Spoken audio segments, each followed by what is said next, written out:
நான்லாம் ஒரு காலத்தில் நினச்சேன், பேசாமல் நம்ம பையனாக பிறந்திருக்கலாமோ, ஜாலியாக இருந்திருக்கலாம், எந்த கவலையும் இல்லாமல் அப்படின்லாம். அப்புறம் தான் தெரியுது, என் கணவர் இருக்காருல்ல, என் கணவர் டெய்லி வேலைக்கு ஓடுறத பார்த்துட்டும் வீட்டில் ஒவ்வொரு செலவுக்கு திண்டாடுறத பார்த்துக்கும்போது தான் தெரியுது பையனாக இருக்கிறது எவ்வளோ கஷ்டம்னு. அவங்களுக்கு என்ன ஜாலியாக வேலைக்கு போயிட்டு வராங்க அப்படின்னு நினச்சிட்டு இருந்தோம். அப்படியெல்லாம் ஒன்றும் இல்லை, அங்கே இருக்கிற கஷ்டத்தை போய் பார்த்தா தான் தெரியும்.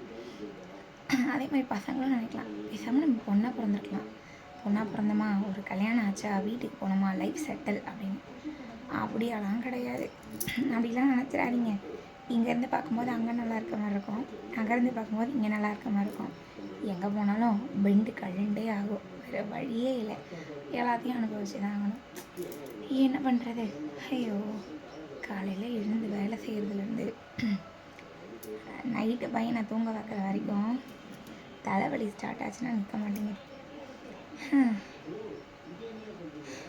ஒன்றும் சொல்கிறதுக்கு இல்லை.